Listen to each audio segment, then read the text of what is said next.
Bon. OK. Allô tout le monde, bienvenue sur ce capsule du jour 4. Aujourd'hui, destination Winnipeg au Manitoba. Donc, hier soir, on est arrivé couché à Huron Provincial Park, qui est notre dernier stop dans le nord de l'Ontario. Enfin, On en est sorti, c'est pas comme si on n'aimait pas ça, mais ça devenait un peu redondant. Donc, on était prêt à passer à une autre étape de notre voyage. c'est ça.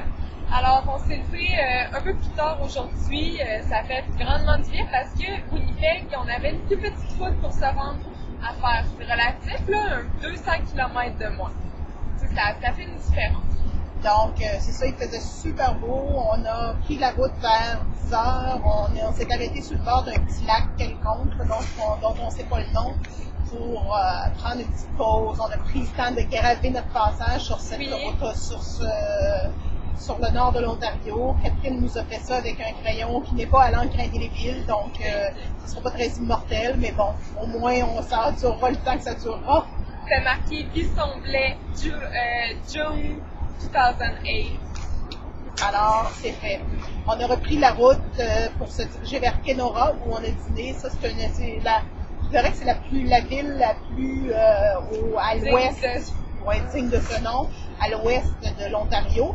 Donc, c'est une ville qui a l'air d'être une plaque tournante dans l'Ontario, puisqu'on a trouvé dans le même stationnement du Tim Hortons, qui est aussi un lieu de rassemblement assez incontournable, les Québécois, nous, Manitobains, Ontariens, ça c'est assez normal, et les gens de la Colombie-Britannique. Donc, c'était multiprovincial, là, on était épatés. Donc, tout le Tim Hortons est vraiment rassembleur au Canada.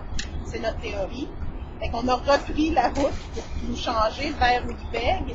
Et on est arrivé vers Winnipeg autour de 3h30, quelque chose comme ça. Là, il a fallu être un peu patient pour se trouver un stationnement, mais une fois ça fait, on a pu aller découvrir le centre-ville. Ça ne nous laissait pas énormément de temps pour découvrir Winnipeg, mais on s'est concentré sur ce qui s'appelle la Fourche. C'est un lieu de rassemblement qui semblait être assez une plaque tournante dans le fond à l'époque de Louis Riel, de la traite, etc. Donc, on a découvert cette place-là où il y a encore, les Indiens étaient très présents le long de la rivière Rouge au Manitoba à une certaine époque, et encore aujourd'hui on en voit beaucoup. Donc c'était une place bien fun, on a mangé là, on a arrêté un peu finalement, on a relaxé. Il faisait super beau, il devait faire à peu près 35 degrés. Et nous avons aussi constaté que les Manitobains ne connaissent absolument rien à la gelato. Parce qu'elle était pourrie. Elle goûtait juste l'eau. Gelato, c'est de la crème glacée italienne assez écœurante, là. Puis celle-là, ce n'était qu'une pâle imitation. imitation. Elle passe pas en tout. Non.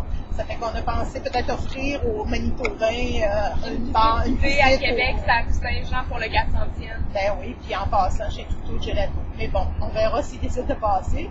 Fait que c'est ça, on est retourné, on a été au camping Travelers pour la soirée. Et il y avait encore autant de moustiques. Que voulez-vous, c'est notre destin. Et c'était un camping qui était bien. C'était un camping de motorisé. C'est ça, mais ça faisait la job pour la soirée qu'on avait à passer là et les besoins qu'on avait. On a failli avoir l'Internet, mais on est arrivé trop tard. Ça, c'est quand même assez dommage. Oui, hein, Catherine était déçue. Elle a très hâte de rencontrer une borne Internet là, pour pouvoir entrer en contact avec ses amis, avec la civilisation. Donc, et mettre nos vidéos sur notre blog. Oui, effectivement. Parce que là, on les garde sur notre ordi, mais... Il y a juste nous autres qui en profitent. C'est ça. Ne perdez rien pour attendre. Donc, c'est ça la météo. Hier, ça a été ensoleillé, soleil de plomb, il faisait super beau. Donc, journée de rêve en cette Saint-Jean-Baptiste, n'est-ce pas? Que nous avons fièrement célébré. Oui, c'est ça. Avec un petit thé. Oui, c'est une tisane sur le bord du campeur. C'était assez ordinaire. En fait, c'était très agréable, mais si on place ça dans le contexte de la Saint-Jean, c'était pas très festif.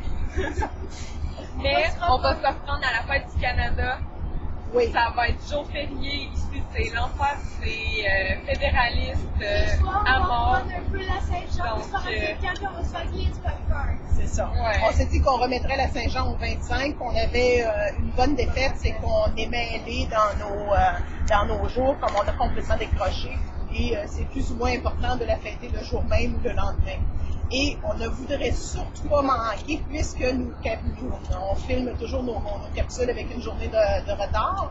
Ben, aujourd'hui, c'est la fête à Marie-France et on ne voudrait surtout pas manquer l'occasion de lui souhaiter bonne fête. Donc, tous en cœur, bonne fête Marie, bonne fête Marie, bonne fête, bonne fête, bonne fête Marie. Wouhou! Il y a une carte postale qui va t'attendre bientôt en provenance de Winnipeg ou